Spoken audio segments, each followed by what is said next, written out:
My beautiful disciples, I am really not the main character. अध्याय 41 महानतम बनने के लिए नियत। अध्याय 41 महानतम बनने के लिए नियत। पिछली बार एरन ने शिउ यिंग के आकर्षण को बेअसर कर दिया था, इसलिए इस बार उस पर इसका कोई असर नहीं हुआ।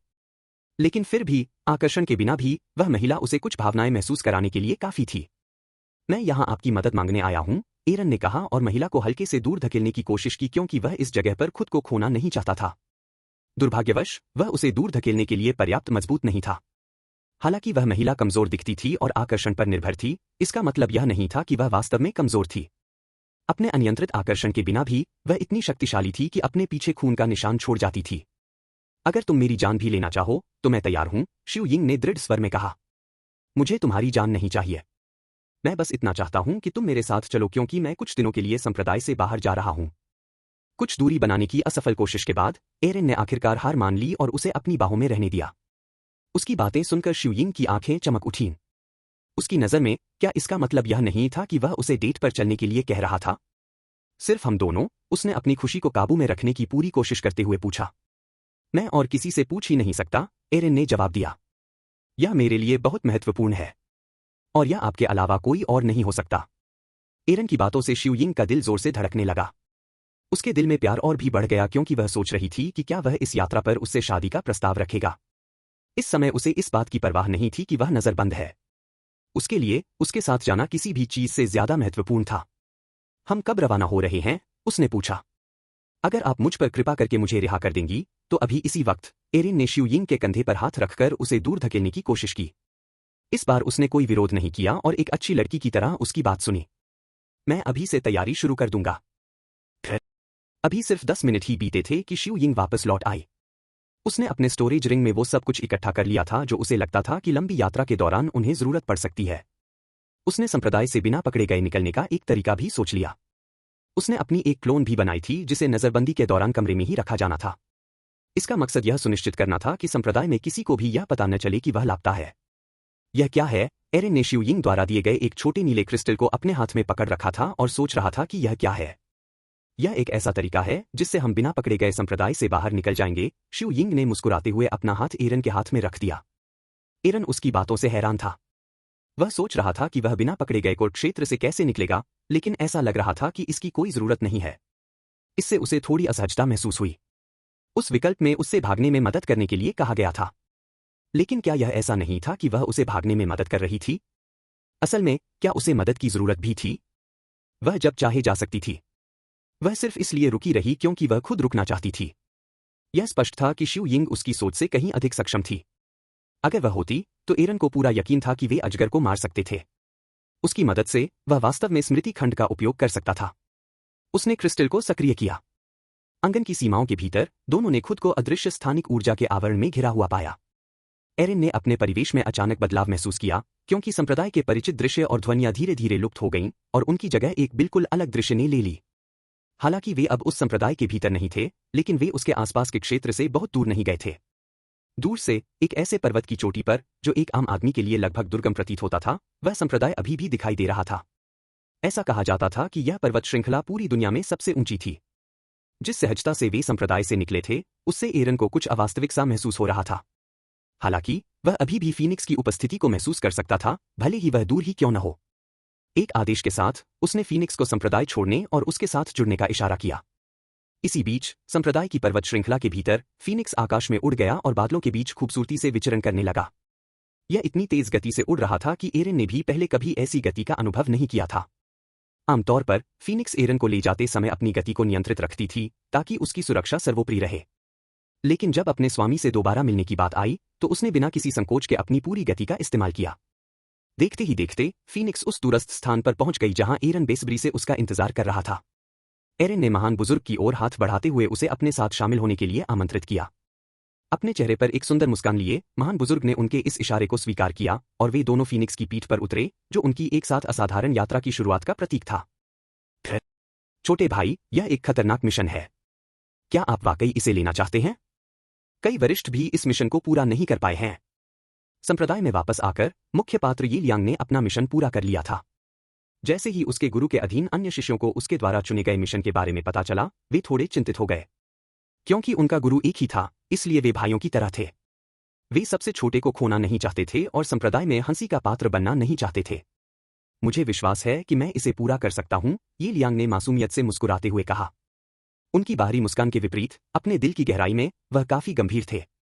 मेरी प्रणाली की मदद से मैं इस दुनिया में सबसे महान बनने के लिए नियत हूं। आप मेरी तुलना दूसरों के मानकों से कैसे कर सकते हैं? अगर वे असफल हो गए तो क्या हुआ? मैं सफल होऊंगा और मुझे व्यवस्था से इनाम मिलेगा। कोई भी मेरे रास्ते में खड़ा नहीं हो सकता। सामान्य मिशन पूरे करके मैं और मजबूत हो जाऊंगा। और जब मैं काफी मजबूत हो जाऊंगा तो मैं मुख्य परिदृश्य को पूरा करके एल्डर रेन को मार डालूंगा। उसने मिशन का पत्र मोड़कर अपनी जेब में रख लिया और वह भी वहां से चला गया। अध्याय 42 समुद्री ड्रैगन का ठिकाना। एरिन फीनिक्स के ऊपर बैठा था, जो बादलों से रहित आकाश में सहजता से उड़ रहा था। जब वह अपने हाथों में पकड़े नक्शे को देख रहा था, तब हवा उसके बालों को खींच रही थी। यह नक्शा उसे उस विकल्प को चुनने के लिए इनाम के तौर पर मिला था जिसमें उससे शिव यिंग को मुक्त करने के लिए कहा गया था, जबकि उसे मुक्त करने की कोई आवश्यकता नहीं थी। यह चिंताजनक है। मानचित्र को सरसरी तौर पर देखने के बाद एरिन ने एक लंबी आह भरी। इस नक्शे में वह समुद्री ड्रैगन का स्थान देख सका। सबसे मुश्किल बात उसका स्थान पता लगाना था। उसने सोचा नहीं था कि यह आसान होगा, लेकिन स्थान ने उसके लिए मामलों को और भी जटिल बना दिया। यह पूरा महाद्वीप इतना विशाल था कि इसे अपने आप में एक अलग दुनिया कहा जा सकता था। इस महाद्वीप में 4 क्षेत्र थे, जिनमें से प्रत्येक का अपना एक अधिपति था। और ये सभी क्षेत्र अपने बाहरी क्षेत्रों के माध्यम से समुद्र से जुड़े हुए थे। अगर समुद्री ड्रैगन पूर्वी महासागर में होता तो कोई दिक्कत नहीं होती।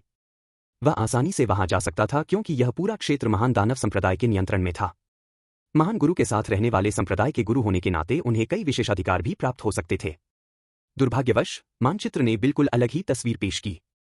समुद्री ड्रैगन का निवास स्थान दक्षिणी महासागर में था। यह वही महासागर था जो पौराणिक नायकों की अकादमी द्वारा शासित भूमि से जुड़ा हुआ था। इस पर उन लोगों का शासन था जिन्होंने उसे महान दानव संप्रदाय में जासूस के रूप में भेजा था। यह उन लोगों की भूमि भी थी जो पूर्वी महाद्वीप के लोगों से सबसे अधिक घृणा करते थे। पौराणिक नायक अकादमी का महान दानव संप्रदाय के साथ भी शत्रुतापूर्ण संबंध था। यद्यपि 2 जुड़े हुए महाद्वीपों के लोग एक दूसरे की भूमि में प्रवेश कर सकते थे, लेकिन अधिकांश लोग स्पष्ट कारणों से ऐसा करने से बचते थे। वे दूसरे महाद्वीप में प्रवेश तो कर सकते थे, लेकिन क्या वे जीवित लौट पाएंगे? यह एक बड़ा सवाल था। अगर दक्षिणी महाद्वीप में प्रवेश करने वाला व्यक्ति महान दानव संप्रदाय का महान बुजुर्ग होता, जिसने पहले पौराणिक नायक अकादमी के एक प्रोफेसर की हत्या कर दी होती, तो मामला और भी जटिल हो जाता। यात्रा के गंतव्य को देखते हुए वह अपनी यात्रा के लिए इससे बुरा साथी नहीं चुन सकता था। पूर्वी महाद्वीप और दक्षिणी महाद्वीप एक दूसरे से जुड़े हुए थे, केवल एक नदी द्वारा अलग किए गए थे। लेकिन दोनों महाद्वीपों के बीच का अंतर केवल उनकी भौगोलिक स्थिति तक ही सीमित नहीं था, बल्कि दोनों महाद्वीप एक दूसरे से बिल्कुल अलग थे। पूर्वी महाद्वीप में लोग कृषक थे। वे अपने आसपास की दुनिया की अवधारणाओं को समझकर और अपनी क्षमताओं को अधिक व्यापक रूप से निखारकर अधिक शक्तिशाली बनते थे। केवल पूर्वी महाद्वीप के साधक ही बलवान बन सकते थे, और कोई भी साधना कर सकता था, बशर्ते उसके शरीर में आध्यात्मिक जड़ें मौजूद हों। इस मामले में दक्षिणी महाद्वीप अलग था। वहां खेती करने वाले लोग नहीं थे। हर किसी को मजबूत बनने का अवसर नहीं मिलता था।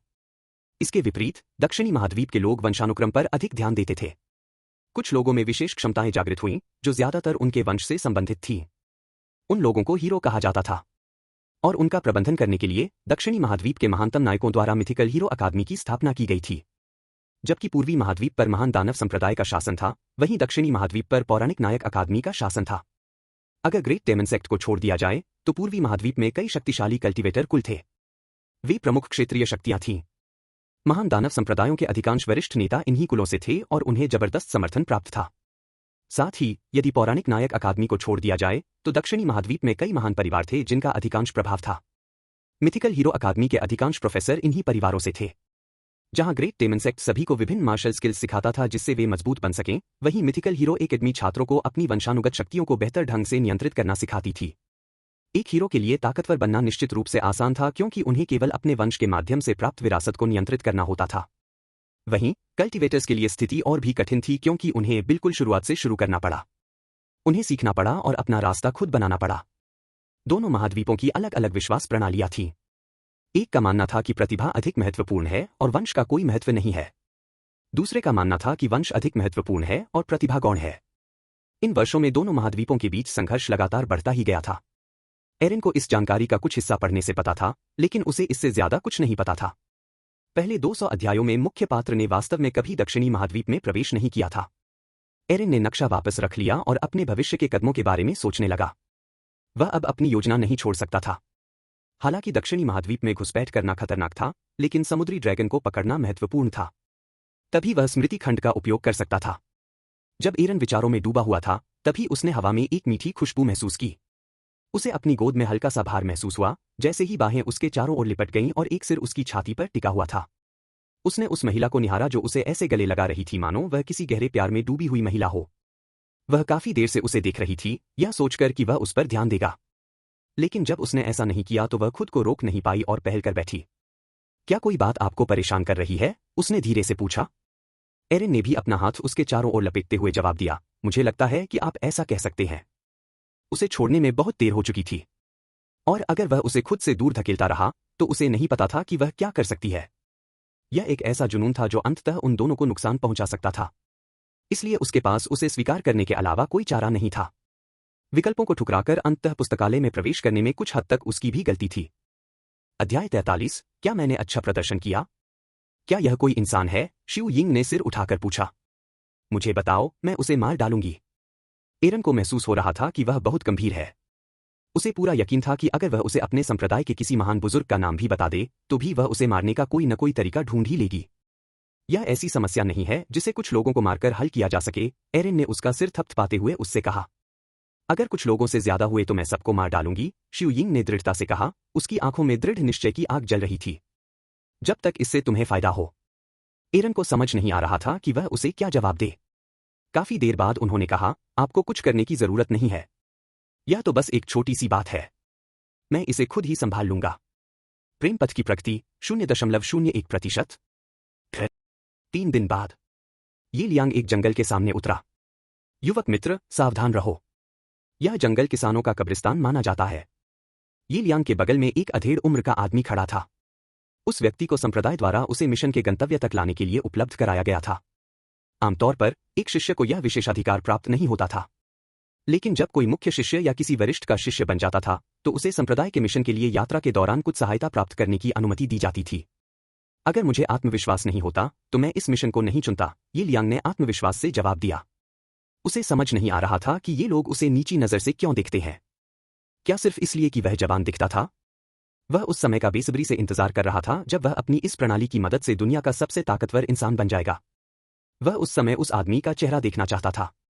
ठीक है, अगर आपको भरोसा है तो मैं आप पर भरोसा करूंगा, लेकिन किसी भी हालत में आपको केवल मृत्यु वन के बाहरी क्षेत्र में जड़ी बूटियां इकट्ठा करने का अपना मिशन पूरा करने की अनुमति है। अधेड़ उम्र के व्यक्ति ने ये लियांग को याद दिलाया। भले ही आप आत्मविश्वासी हों, फिर भी आप केवल एक शरीर परिष्करण साधक हैं जिसने आत्मा परिष्करण क्षेत्र की दहलीज पार नहीं की है। इसलिए आपको बाहरी क्षेत्र से आगे नहीं जाना चाहिए। आत्मा शोधन करने वाले साधक भी अंदर मर जाएंगे। उसने अधेड़ उम्र के व्यक्ति को विदाई दी और मृत्यु के जंगल में प्रवेश कर गया। मैंने कई शिष्यों को सिर्फ इसलिए मरते देखा है क्योंकि वे अति आत्मविश्वास में थे और ऐसी जगहों पर चले गए जहां उन्हें नहीं जाना चाहिए था। मुझे उम्मीद है कि आप उनमें से एक नहीं है। अधेड़ उम्र के उस व्यक्ति ने आह भरी और जाने के लिए मुड़ गया। वह शिष्य को जंगल में ले आया था। उसने अपना काम पूरा कर लिया था। ये लियांग जंगल में कितने समय तक रहेगा या कैसे वापस लौटेगा, यह उनकी जिम्मेदारी नहीं थी। उसने सुझाव सिर्फ इसलिए दिए क्योंकि वह नहीं चाहता था कि उस युवक की मौत हो जाए। उस बेवकूफ ने मुझे बच्चा समझा। क्या उसे सच में लगा कि मैंने यह मिशन सिर्फ इसलिए चुना क्योंकि मैं बाहरी इलाके में जड़ी बूटियां इकट्ठा करना चाहता था? जंगल के अंदर चलते हुए ये लियांग ने मन ही मन मुस्कुराया। सेक्ट मिशन महज एक बहाना है। मैंने इसे सिर्फ इसलिए चुना क्योंकि मुझे लिफ्ट की जरूरत थी। मेरा मुख्य मिशन डेथ फॉरेस्ट की गहराई में है। मैं यहां अपने सिस्टम द्वारा दिए गए मिशन को पूरा करने आया हूं। रास्ते में उसे कई जड़ी बूटियां मिलीं जिन्हें उसे संप्रदाय के मिशन के लिए इकट्ठा करना था, हालांकि उसने उन्हें खोजने की जहमत नहीं उठाई। चूंकि जड़ी बूटियां उसके सामने प्रकट हुईं, उसने उन्हें तोड़ लिया और खुद को भाग्यशाली मानते हुए उन्हें अपने सिस्टम इन्वेंट्री में रख लिया। जल्द ही वह मृत्यु के जंगल के बाहरी क्षेत्र के अंत तक पहुंच गया। यह वह सीमा थी जिसे पार करने के लिए उसे कहा नहीं गया था। इस सीमा से परे आत्मा शोधन स्तर से नीचे का कोई भी साधक जीवित नहीं रह सकता। मृत्यु वन के बाहरी क्षेत्र में केवल कमजोर राक्षस ही थे। हालांकि साधारण बॉडी रिफाइनिंग दायरे के साधकों के लिए उन्हें मारना मुश्किल था, लेकिन यह लोगों को डराने के लिए पर्याप्त नहीं था। भीतरी क्षेत्र अलग था। जैसे जैसे कोई इस क्षेत्र में गहराई तक जाता, उसे और भी शक्तिशाली और हिंसक राक्षस मिलते गए। भीतरी क्षेत्र में एक और अंतर था। वह यह था कि भीतरी क्षेत्र की हवा अलग थी।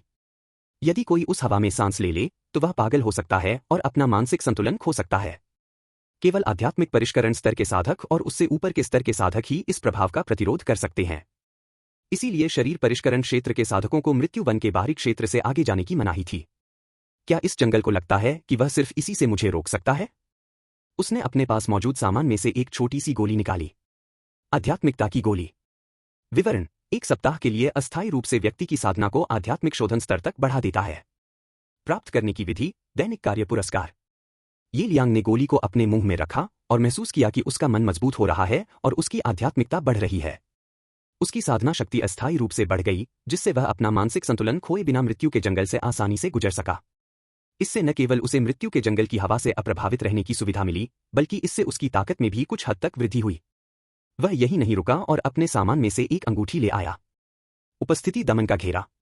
विवरण: एक बार इस्तेमाल होने वाली वस्तु जो उपयोगकर्ता को अपनी उपस्थिति छिपाने की अनुमति देती है।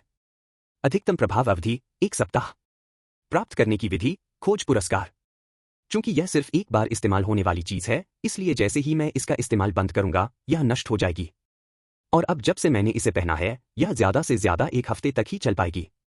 ऐसा लगता है कि इतनी उपयोगी वस्तु को बर्बाद करना व्यर्थ है, लेकिन इस बार मिलने वाला इनाम इसे सार्थक बना देगा।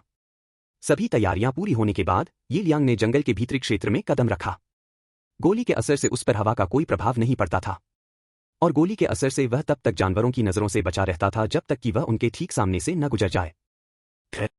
उसी समय मृत्यु वन के मुख्य क्षेत्र में एक युवक शांति से बैठा हुआ था। उसके चारों ओर जंगल के सबसे ताकतवर जानवरों के शव पड़े थे। युवक ने अपने सिर के पीछे खुजली की। वह मेरी सोच से कहीं ज्यादा मजबूत है। उससे कुछ ही दूरी पर शिव यिंग थी, जिसने एक शक्तिशाली राक्षस का गला कुचल दिया और उसके बेजान शरीर को दूर फेंक दिया। मुख्य क्षेत्र में सभी राक्षसों को मारने के बाद वह मुड़ी और मुस्कुराई, क्या मैंने अच्छा किया? एरिन उस महिला के पास गया जिसका चेहरा राक्षसों के खून से सना हुआ था। उसने अपना रुमाल निकालकर उसके खूबसूरत चेहरे पर लगे खून को पोंछा। तुमने बहुत अच्छा किया। प्रेमी की प्रगति का मार्ग 0.03%। अध्याय 44। अगर मैं कर सकता। जैसे जैसे ये लियांग मृत्यु वन के भीतरी क्षेत्र में गहराई तक जाता गया, वातावरण और भी भयावह होता गया। जंगल घना होता गया। चारों ओर घना कोहरा छाया हुआ था, जिससे उसकी दृष्टि बाधित हो गई थी। पेड़ मानो किसी भयावह उपस्थिति के साथ उस पर मंडरा रहे थे, और पत्तों की सरसराहट की आवाज ने उसे चारों ओर देखने के लिए मजबूर कर दिया। हर जगह इतना कोहरा क्यों है? मैंने इस जगह के बारे में ऐसा नहीं सुना था। उसकी उपस्थिति को दबा दिए जाने के बाद उसे अपने सिस्टम क्वेस्ट को पूरा करने के लिए जंगल की गहराई में केवल एक विशिष्ट जानवर का शिकार करना था। वह अचानक हमला करके बिना ज्यादा मेहनत किए उस जानवर को खत्म करना चाहता था, लेकिन तब तक वह अपनी ताकत बचाकर रखना चाहता था। उसे जंगल के इतना विचित्र होने की उम्मीद नहीं थी। यह उसकी सुनी सुनाई बातों से बिल्कुल अलग था। उसे यह भी नहीं पता था कि क्या वह इस समय अपनी शक्ति बचा पाएगा या नहीं। वह उपस्थिति दमन की अंगूठी पहनकर सभी अनावश्यक जानवरों के पास से गुजरना चाहता था, लेकिन घने कोहरे के कारण वह अपने आसपास का दृश्य भी स्पष्ट रूप से नहीं देख पा रहा था। उसकी दृष्टि कुछ ही मीटर तक सीमित थी। उसे यह भी पक्का नहीं पता था कि उसका सामना किसी जानवर से कब होगा। यह तो दूर की बात है कि वह सामने आने वाले जानवर को हरा पाएगा या नहीं। कोहरे का असर उस पर तो पड़ा, लेकिन उसे यह पक्का नहीं पता था कि जानवरों पर भी इसका असर हुआ था या नहीं। अगर वह किसी जानवर के ठीक सामने खड़ा हो जाता और वे उसे देख लेते, तो अंगूठी उसके लिए किसी काम की नहीं रहती। क्या कोई ऐसी वस्तु नहीं है जिससे मैं इस कोहरे के पार देख सकूं? उसने सिस्टम स्टोर खोलकर यह देखने की कोशिश की कि क्या वहां कुछ ऐसा है जो उसकी मदद कर सके। वहां है। सूची को सरसरी तौर पर देखने के बाद उन्होंने कुछ ऐसा देखा जिससे उनकी दृष्टि मजबूत हो सकती थी। यह एक जड़ी बूटी थी जिसकी मदद से वह कोहरे के पार देख पा रहा था। अपनी मनचाही चीज मिलने की खुशी उसके चेहरे पर साफ झलक रही थी, लेकिन जड़ी बूटी की कीमत देखते ही उसकी मुस्कान गायब हो गई। 10,000 पॉइंट? सीधे मुझसे लूट क्यों नहीं लेते? एक उच्च स्तरीय हथियार भी इससे सस्ता है। एक जड़ी बूटी की कीमत उन सभी अंकों से अधिक थी जो उसने कई मिशन पूरे करने के बाद जमा किए थे। कुल मिलाकर उसके पास केवल 100 खरीदारी पॉइंट बचे थे। 1000 पॉइंट की कोई चीज खरीदना तो दूर की बात है, उसके पास उसे देखने का भी सामर्थ्य नहीं था। अगर मुझे इतना पैसा खर्च करना पड़े तो यह खोज व्यर्थ है, लेकिन इसे स्वीकार करने के बाद अगर मैं इसे छोड़ दूं तो सजा। अंत में उसने दुकान बंद कर दी। दृश्यता कौशल के बिना भी वह मिशन पूरा करने की कोशिश कर रहा था। अपनी तीव्र इंद्रियों और उपस्थिति दमन की अंगूठी का उपयोग करते हुए ये लियांग ने चुपके और फुर्ती से आगे बढ़ते हुए जंगल में छिपे शक्तिशाली राक्षसों के साथ सीधे टकराव से परहेज किया। वह अपनी दृष्टि पर भरोसा नहीं कर सकता था, इसलिए उसने अपनी सुनने की क्षमता पर भरोसा किया। वह यह जानते हुए अधिक सावधानी से चलता था कि एक भी गलत कदम उसकी जान ले सकता है। जैसे जैसे वह गहराई में उतरता गया, उसे पेड़ों पर खुदे हुए अजीबोगरीब निशान दिखाई दिए। वे प्राचीन प्रतीत होते थे और रहस्यमय ऊर्जा से भरे हुए थे। ये लियांग ने उन्हें ध्यान से देखा, उसकी उंगलियां जटिल पैटर्न पर फिर रही थीं। अचानक ऊर्जा का एक प्रवाह उसके शरीर में दौड़ गया, जिससे वह आश्चर्य से पीछे की ओर लड़खड़ा गया। पेड़ों पर बने निशानों ने एक छिपे हुए अवरोध को सक्रिय कर दिया था, जिससे मृत्यु के जंगल के केंद्र में आगे जाने वाला एक गुप्त मार्ग खुल गया था। मुख्य किरदार से यही उम्मीद थी। इसके बारे में जानने के बावजूद मैं वह निशान नहीं ढूंढ पाया, लेकिन दृष्टिहीन होने के बावजूद उस बदमाश ने उसे ढूंढ लिया। एक पेड़ की चोटी पर बैठे हुए एरेन ने जमीन पर बैठे ये लियांग को देखा। ये लियांग के विपरीत वह कोहरे के पार देख सकता था, मुख्य रूप से इसलिए क्योंकि कोहरा प्राकृतिक नहीं था। यह कोहरा शिवयिंग ने उनके निर्देश पर बनाया था। इसने पूरे जंगल को ढक लिया था। एरन और शिवयिंग के अलावा इस कोहरे में कुछ मीटर से आगे कोई नहीं देख पा रहा था। यहां तक कि जानवर भी ऐसा नहीं कर सकते थे। अगर वह इसी तरह प्रगति करता रहा तो क्या वह अंततः उसी जगह पर नहीं पहुंच जाएगा जिसका जिक्र उपन्यास में किया गया है, एरन ने सोचा। शिवयिंग, मुझे लगता है कि अब समय आ गया है, उसने अपने बगल में बैठी युवती से कहा, जिसका सिर उसके कंधों पर टिका हुआ था। उसके लिए इतनी परेशानी क्यों उठा रही हो? अगर तुम्हें वह पसंद नहीं है तो मैं उसे अभी मार सकती हूं, शिवयिंग ने मीठी आवाज में उसके कानों में फुसफुसाया। अभी उसके मरने का समय नहीं है। अभी की तरह ही भविष्य में भी कुछ ऐसे काम हैं जिनमें मुझे उसकी मदद की जरूरत पड़ेगी। मैं अपने खजाना ढूंढने वाले चूहे को अभी कैसे मार सकता हूं? शिवयिंग को एरन की बात समझ नहीं आ रही थी, लेकिन इससे उसे कोई फर्क भी नहीं पड़ रहा था। उसने बस सिर हिलाया और गायब हो गई। ये लियांग ने प्राचीन चिन्ह द्वारा निर्मित मार्ग का अनुसरण किया। उसका दिल प्रत्याशा से धड़क रहा था। वह यहां एक सिस्टम क्वेस्ट को पूरा करने आया था, लेकिन उसने इस तरह की किसी चीज का सामना करने की उम्मीद नहीं की थी।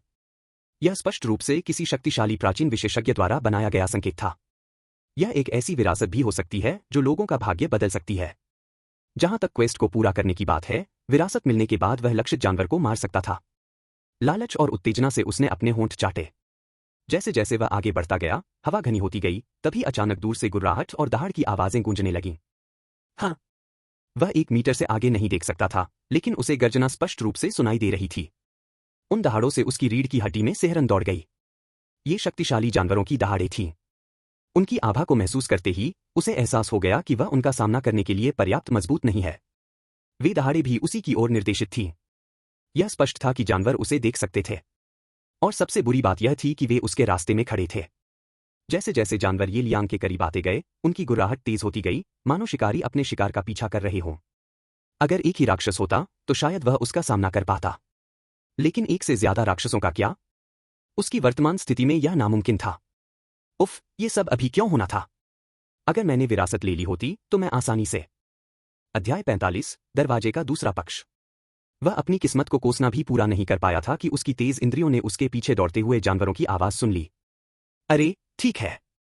उसने हवा के ताबीज को उठाया और उसे सक्रिय कर दिया। पवन का ताबीज। विवरण: एक बार उपयोग की जाने वाली वस्तु जो उपयोगकर्ता की गति को 500% तक बढ़ा देती है। प्राप्त करने की विधि: विशेष खोज पुरस्कार। जैसे ही ताबीज सक्रिय हुआ, ये लियांग ने ताबीज की शक्ति को अपने शरीर में व्याप्त होते हुए महसूस किया। उसने एक पल भी बर्बाद नहीं किया और मुड़कर मौत के जंगल के खूंखार जानवरों से दूर भागने लगा। अगर उसकी दृष्टि अच्छी होती तो वह इस ताबीज का इस्तेमाल करके उन राक्षसों से लड़ सकता था, लेकिन कोहरे की वजह से उसे इस बात पर भी भरोसा नहीं था। वह उन दरिंदों से भागने के अलावा और कुछ नहीं कर सकता था जो उसका पीछा करने लगे थे। भागो मेरे प्यारे खजाने, और मुझे रास्ता दिखाने के लिए धन्यवाद। एरन एक आम इंसान की तरह सावधानी से पेड़ से नीचे उतरा। उसे इस बात की परवाह नहीं थी कि कोई उसे देख रहा है। वह उस सुनहरे रास्ते पर उतरा जिसे मुख्य पात्र ने राक्षसों से भागते समय छोड़ दिया था। उस बदमाश पर नजर रखना। अपनी मौजूदगी जाहिर मत करना, लेकिन उसे मरने भी मत देना। और किसी भी हालत में उसे दोबारा यहां आने मत देना। मैं इसका ध्यान रखूंगा। शिवयिंग ने सिर हिलाया और ये लियांग के पीछे चली गई। उसे ये लियांग और एल्डररेन के बीच क्या संबंध था, यह नहीं पता था, लेकिन अभी उसके लिए इस बारे में सोचने का समय नहीं था। वह बस यह सुनिश्चित करना चाहती थी कि वह अपने पति को निराश न करे, जो निश्चित रूप से विरासत का हकदार था। उसे विरासत की कोई परवाह नहीं थी क्योंकि वह पहले से ही काफी मजबूत थी। अगर उसे वह चीज मिल भी जाती तो भी वह उसे सौंपने के लिए तैयार रहती ताकि उसे जलन न हो। तो चलिए अब शुरू करते हैं। एरन उस सुनहरे रास्ते पर चल पड़ा जो खाली पड़ा था। वह रास्ता उसे जंगल के एक ऐसे छोटे से हिस्से में ले गया जो जंगल की भीतरी और बाहरी सीमा के बीच स्थित था। तो यह यहीं पर था। एरन ने खुद को एक सुनहरे दरवाजे के सामने खड़ा पाया जो मानो कहीं से अचानक प्रकट हो गया था। जैसे ही उसने दरवाजे को छूने के लिए हाथ बढ़ाया, उसकी उंगलियों में एक गर्म ऊर्जा का संचार हुआ जो उसे अंदर कदम रखने के लिए आमंत्रित कर रही थी। अधिकांश लोगों के लिए यह जीवन में एक बार मिलने वाला अवसर था। यह एक अज्ञात यात्रा थी। अंदर छिपी विरासत के लिए हर कोई भूखा होता। लेकिन केवल एरन ही जानता था कि ऐसा नहीं था। तभी ये लियांग को पता चला कि जिस विरासत के लिए वह प्रयास कर रहा था, वह उसके उस दरवाजे से अंदर कदम रखने से पहले ही उस महिला द्वारा ले ली गई थी। एरिन को उपन्यास का वह हिस्सा अभी भी याद था। उसे एहसास हुआ कि जब ये लियांग ने इस मार्ग को सक्रिय किया, तब तक वह विरासत पहले ही समाप्त हो चुकी थी। तो दूसरी तरफ लेने लायक कुछ भी नहीं था, या कम से कम सभी ने यही सोचा होगा। अंततः वह एक रहस्यमय रोशनी से जगमगाते एक अवास्तविक स्थान पर पहुंचा। वहां उसके सामने एक विशालकाय जानवर खड़ा था। ये लियांग को दरवाजे के दूसरी तरफ की विरासत तो नहीं मिली, लेकिन उसे कुछ और भी ज्यादा महत्वपूर्ण चीज मिली। ये लियांग अंदर जो कुछ हुआ उससे बच तो गया, लेकिन क्या मैं बच पाऊंगा? मेरी किस्मत ऐसी है कि मेरा भविष्य शायद सुरक्षित न हो, लेकिन फिर भी मैं इस अवसर को बर्बाद नहीं कर सकता। उसने सुरक्षा के उस हार पर भरोसा जताया जिसमें अभी भी 2 उपयोग शेष थे। उसने दरवाजा धक्का देकर खोला और अंदर कदम रखा। अंततः वह एक रहस्यमय रोशनी से जगमगाते एक अवास्तविक स्थान पर पहुंचा। वहां उसके सामने एक विशालकाय जानवर खड़ा था। वह एक भयानक प्राणी था जिसकी त्वचा रात की तरह काली थी और उसकी आंखें अलौकिक अग्नि से धधक रही थीं। उस राक्षस पर एक नजर डालते ही एरन समझ गया कि वह कितना खतरनाक है। वह शिवयिंग जितना ही शक्तिशाली था, शायद उससे भी ज्यादा। उपन्यास में इस जानवर को मृत्यु के जंगल के सबसे खतरनाक जानवरों में से एक बताया गया है। कहा जाता था कि जिसने भी इस जानवर को देखा, वह कभी जीवित वापस नहीं लौट पाया। यह सिर्फ अपनी ताकत की वजह से खतरनाक नहीं था, बल्कि इसकी मुख्य ताकत इसका जहर था। उस राक्षस का एक नाम था। उसे मृत्यु वन का राजा कहा जाता था। लेकिन उसका एक और नाम भी था। वह विषैला अजगर था। ऐसी भी किंवदंतियां प्रचलित थीं कि एक पूर्ण विकसित विषैले ड्रैगन का विष कुछ ही मिनटों में किसी दिव्य प्राणी को मार सकता था। विषैला ड्रैगन एक भयंकर जानवर था, लेकिन उसने एरन पर कोई ध्यान नहीं दिया। उसका शरीर पहले से ही कई घावों से भरा हुआ था। उसकी काली खाल उसके खून से सनी हुई थी। इस समय विषैला ड्रैगन लगभग मरणासन्न अवस्था में प्रतीत हो रहा था। विषैले ड्रैगन से कुछ ही दूरी पर एक महिला खड़ी थी। उसके बाल लंबे और बर्फ जैसे सफेद थे। उसने चांदी का एक बहता हुआ वस्त्र पहना हुआ था जो चांदनी रात के अलौकिक वातावरण में घुल मिल गया प्रतीत होता था। उसके हाथों में कोई हथियार नहीं थे। उसके पास केवल उसकी खून से लथपथ मुट्ठियां थीं जिनसे उसने विषैले ड्रैगन पर हमला किया। यह शायद सबसे खराब मुकाबला था। यह एक ऐसे ड्रैगन के खिलाफ लड़ाई थी जिसकी खाल खून से सनी हुई थी और एक ऐसी महिला के खिलाफ जो केवल अपने मुक्कों से ही नुकसान पहुंचा सकती थी। इसके बावजूद महिला की स्थिति जीतने वाली प्रतीत हो रही थी। केवल एरन ही जानता था कि ऐसा नहीं था। महिला जहर से प्रभावित नहीं लग रही थी, लेकिन ऐसा इसलिए था क्योंकि वह अपनी पूरी ताकत से इसका विरोध कर रही थी। अधिकांश विष को वह अपनी प्राकृतिक क्षमताओं से अपने शरीर से निकालने में सक्षम थी। लेकिन एक व्यक्ति ऐसा था जिसका विष उसके शरीर से नहीं निकल पाया क्योंकि उसे विष के रूप में पहचाना ही नहीं गया था। उस जहर का इंसानों के बीच भी एक नाम था। उसे कामोत्तेजक कहा जाता था। लेकिन विषैले ड्रैगन का जहर कहीं ज्यादा शक्तिशाली था। विष प्रतिरोधक क्षमता होने के बावजूद, जिससे ड्रैगन का सारा विष उसके शरीर से हट जाता था, वह इसे हटाने में सक्षम नहीं थी। यह वही महिला थी। उपन्यास में इसी ने विषैले ड्रैगन को मारा था और इसी को प्राचीन विरासत भी प्राप्त हुई थी। विरासत ही वह कारण था जिसकी वजह से वह तुरंत मरे बिना विषैले ड्रैगन से लड़ने में सक्षम थी। एरन जानता था कि उसे अभी दखल देने की जरूरत नहीं है। कम से कम तब तक तो नहीं जब तक जहरीला ड्रैगन मर न जाए। वह खुद भी जहर से प्रभावित नहीं होना चाहता था। वह बस 2 शक्तिशाली प्राणियों के बीच चल रहे उस युद्ध को देख रहा था जो अंत के करीब आ रहा था। विकल्प 1। हाँ, अभी। एरन के सामने एक स्क्रीन खुली जिसने उसका ध्यान आकर्षित किया। उसके सामने कई विकल्प दिखाई दिए।